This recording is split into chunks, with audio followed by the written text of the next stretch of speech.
Sir last and ఫైనల్గా ఒకటి అడుగుతున్నాం మీకు.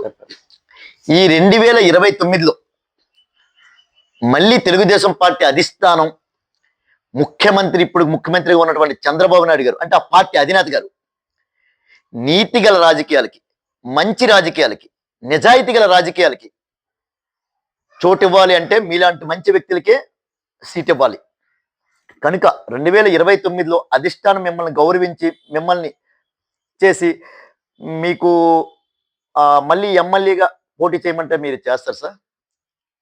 నా ఏజ్ పెర్మిట్ చేయదండి ప్రజలు. అంటే డైరెక్ట్ ఇప్పుడు పాలిటిక్స్లో నాకు ఇప్పుడు ఆల్రెడీ 80 రన్నింగ్.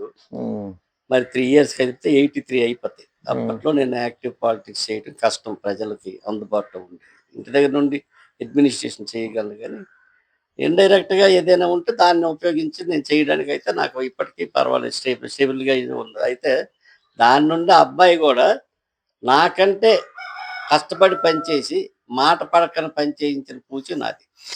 అబ్బాయికి వాడు కూడా ఇప్పుడు చాలా పెద్ద ప్రొఫెషనల్. అవునండి, మీ మదర్ పేరుతో బగ్గు సరోజినీదేవి హాస్పిటల్ నడిపిస్తున్నటువంటి గౌరవనీయులు డాక్టర్ బగ్గు శ్రీనివాసరావు గారు ఒక మంచి వ్యక్తి. ప్రజలకు వైద్యం కూడా అలాగే వైద్యం చేయట్లేదు, ఆయన సేవ చేస్తున్నారు బగ్గు శ్రీనివాసరావు గారు, మీ అబ్బాయి గారు. కనుక మీ తాలూగా ఆశయాలు ఆయన ఉన్నాయి. ఒక మంచి వ్యక్తి ఆయన కూడా. ఆయన్ని గుర్తించైన ఇప్పుడున్న అధిష్టానం చంద్రబాబు నాయుడు గారు 2029లో యూత్ని ఎంకరేజ్ చేస్తూ ఆయనకి టికెట్ ఇవ్వాలని, నిజాయితీ గల రాజకీయాలను ప్రోత్సహించాలని, మంచి రాజకీయాలు, నీతి గల రాజకీయాలను ప్రోత్సహించాలని మేము వేడుకుంటున్నాం. బగ్గు శ్రీనివాసరావు గారు రాజకీయాలు రావడానికి ఆయన రాజకీయాల ఇది సార్, వస్తున్నారా?